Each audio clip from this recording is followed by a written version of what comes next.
Hello friends, welcome back to my channel. I figured today we would do some yapping. There is a little series that we've done on this channel where I react to the hot takes that you guys submit over on my Instagram, and I haven't done it in a while and I feel like yapping, so that's what we're doing today. You guys submitted a ton of very good hot takes, so I'm gonna react to them. I'm gonna give my opinions and we'll see how it goes. I'm excited. So I have, of course, my phone right here. I'm gonna pull up my Instagram and let's jump into it. Quickly, I just want to give a big thank you to today's sponsor, Book of the Month. I've worked with Book of the Month plenty of times in the past, but for those of you who don't know, Book of the Month is a monthly online subscription service that brings the best new books to your doorstep every single month.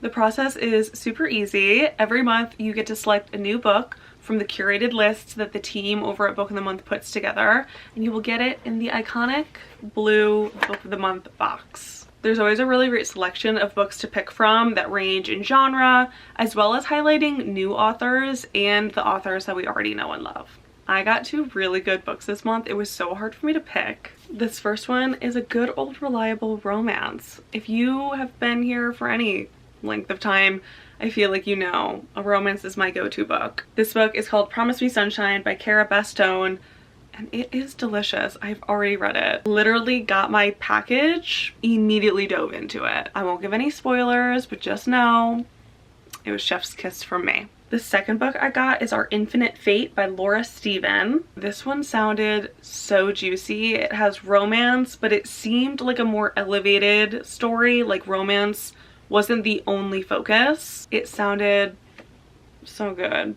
This is very high on my TBR. I'm very excited to dive into this one. So if you want your first book for only $9.99, go to bookofthemonth.com and use code CLOVER. Once again, if you want your first book for only $9.99, make sure to go to bookofthemonth.com and use code CLOVER. Thank you again to Book of the Month, and let's get back into today's video. Okay, this first hot take is one that I very much agree with. This person said that multiple whips at a time are better than just having one dedicated project to work on. Maybe it is because I can't focus on one thing for too long. Like, I get bored, I get stuck on Sleeve Island. I just like, I notoriously, infamously have trouble finishing projects. So I always have a ton of projects going, but I do think it's better. Like, sometimes I want to knit, sometimes I want to crochet.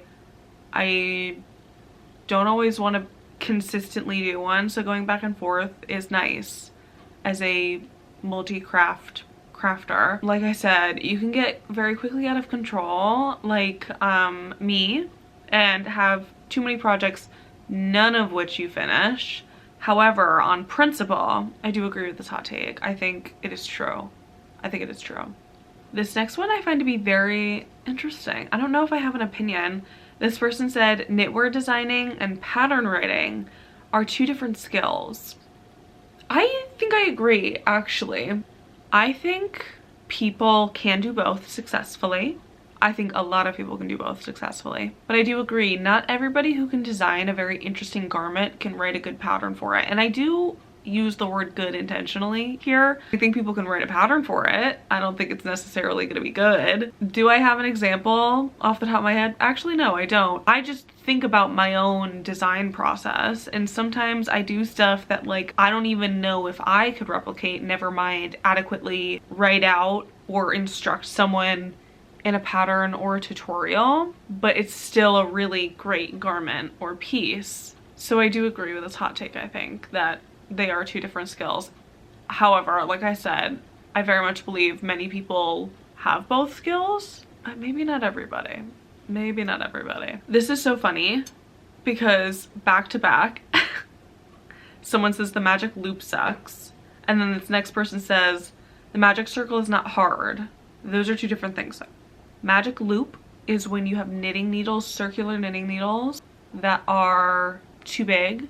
So say your sleeve is 50 stitches around and your circular needles would be adequate for, like, let's say 100 stitches around. You have to pull the cord of the circular needles through the stitches in order for the needles to touch and you to actually be able to knit What a poor way of explaining that. I probably didn't do a very good job there. So that's that. And then the next one is the magic circle, which is a crochet thing, and I'll get there. We'll start with the magic loop so we don't all get confused. It just made me laugh that like magic was back to back. I digress. I agree that the magic loop sucks. I hate it. I really hate it. I tried to be like optimistic and be like, this is fine.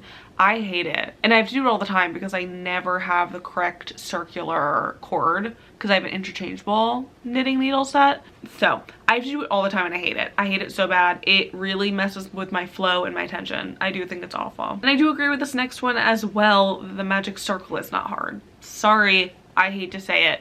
The magic circle, I might be biased, was one of the first skills that I learned when crocheting because I didn't realize that there was something different I could do. I didn't realize you could chain 4 and connect them and work into that. So literally I learned like the slip stitch, a single crochet, and then the magic circle. I'm not even kidding. The first pattern that I made was with the magic circle because I didn't know anything else, obviously. Like I look back now and that's kind of crazy to me, but I didn't know. I don't think it's that hard. I think you just need to practice it. Maybe that's just me. I don't know. I could be biased, but I think it's not that bad.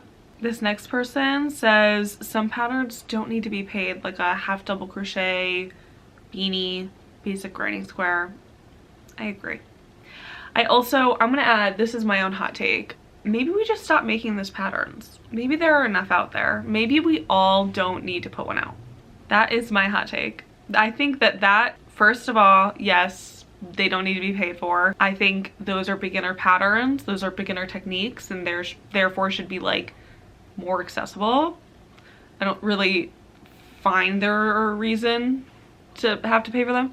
And also I think we have enough. I think no more need to be contributed to the world. The basics are out there. The basics are out there. That's my hot take. This next person says chunky sweaters don't wear well and are the fast fashion of fiber arts. I agree a little. I think they don't wear well for some people. I think that has to have an asterisk in my opinion because that's probably some people's preferred styles. I love an oversized sweater. I do have a hard time styling something chunky. That doesn't mean other people feel that way though, you know what I mean? So like, I don't know if I fully agree with the sweaters not wearing well, just because, I don't know, personal preference. But I guess that's what a hot take is, so I like half agree. And then there are the fast fashion of fiber arts. I agree a little bit.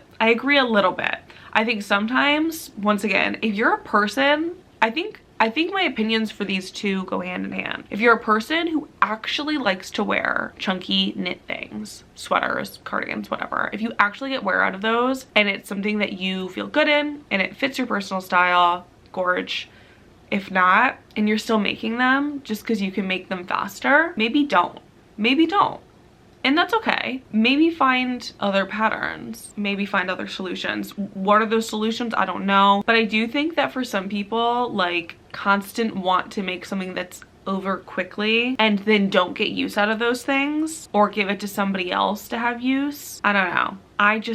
I'm like, I just want to make stuff that I get a lot of use out of or that someone else can get a lot of use out of. So that's why I feel this way, but this was a good hot take. I liked that one. This person said, I would rather finish a garment with a mistake than frog it, and I agree. I really agree. There are very few things that I will like actually frog for. If I can like finesse the project to still look fine with the mistake, I'm not frogging it. Sorry, I'm not gonna. Sometimes I will. If the mistake means I'm not gonna get use out of like the garment or the thing, I will undo it and redo it because like, come on. But no, if I discover that I did a mistake and I can like live with it and still get use out of it, girl, I'm ignoring it.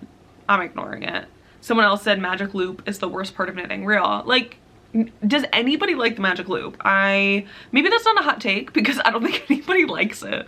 Because same. This one's gaggy. It's not that gaggy. Someone said a 3.5 millimeter crochet hook is the best and most universal size. No, baby, no, I'm sorry. A 5 millimeter is the best and most universal size. Sorry. It works perfectly with weight for yarn, and weight for yarn is the most perfect and universal yarn size. So I actually disagree. I personally like a 4mm the most, I think, because I really like DK weight yarn, but I stand strong with a 5mm being the best. A 3.5mm as the best and most universal is crazy business for you, my friend. That is, wow, that's crazy. That's crazy. This person said sleeves are the most annoying part of a wearable to make. I think I disagree. I know there are 2 of them, so it gets annoying. You can get stuck on Sleeve Island, but I hate working on that back panel. I really do. I hate working on the back panel. There's like almost no shaping. It's just so much back and forth. It's one of the biggest parts of the body. I can't. I don't like working on the back panel. The sleeves are okay for me, as long as I don't get stuck on Sleeve Island. This person says I hate wool yarn. That's crazy to me. I saw a couple people in here talk about cotton yarn, but to hate wool yarn is wild. And I would love to have more context, but I do love the lack of context. I can't lie. I like the bold statement, no explanation. There will be no explanation. There will just be reputation. I hate wool yarn. That's crazy to me. I disagree. I like wool a lot, especially some nicer quality wool. Even like, actually even crappier wool blends. I just like wool. It's for me. I do like it a lot. But maybe this person doesn't like any of the wool that they've tried. Who knows? That was a good one. That caught my eye. This person says, I don't like using a chain 3 as a double crochet in a pattern. I just don't think it looks good. Real. I hate that. I don't think it looks good either. What I always do is if like I have a row of double crochets and I'm going up to the next row, I'll chain 2 and then double crochet into the first stitch next to the hook and just kind of ignore those 2 on the end that like got me up to the height that I need. And because I only do 2, the tension still works. My edges are still clean. I don't like chain 3 and then double crochet into the second space from the hook, and that chain 3 works as your first double crochet. I don't think it looks as good. I think what I do is better.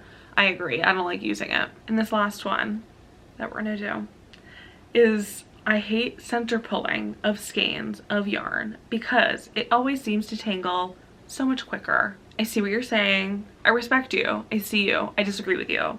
Pulling from the center is so much nicer. I hate when my yarn ball goes running around the room, getting lost under things, like especially if I have like a big twist skein. That is a lot of yarn to be like yanking from the outside, and I don't want to sit there and unravel. I don't have it sitting next to me. I take my yarn ball and I throw it away from me. It is always on the ground or like literally across the room. So having the center pull is just so much smoother and nicer. And I do agree that sometimes it gets tangled quicker inside the skein and then you have to deal with like yarn barf and it's terrible, but I still prefer it. I still prefer it. Okay, these were delicious. These were really, really good. I hope you enjoyed this video. If you disagreed or agreed or whatever, let me know your thoughts down below. I'm interested in what you guys have to say. If you guys want more videos like this, let me know. I have more hot takes, obviously. We could do a part 2. Maybe we could do more over on TikTok. Let me know. But yeah, that's all I have for today's video. Thank you all so much for watching. Make sure to like and subscribe. It helps me out so very much. And put on the little post notification bell if you want to know every single time I post. I've been kind of consistent recently. I don't know if I'm going to keep it up, like probably not, but if you put on the bell, you'll definitely know. All right, my friends, thank you all so much for watching today's video. I love you all so very dearly, and I will see you next time with a brand new video. Bye, everybody.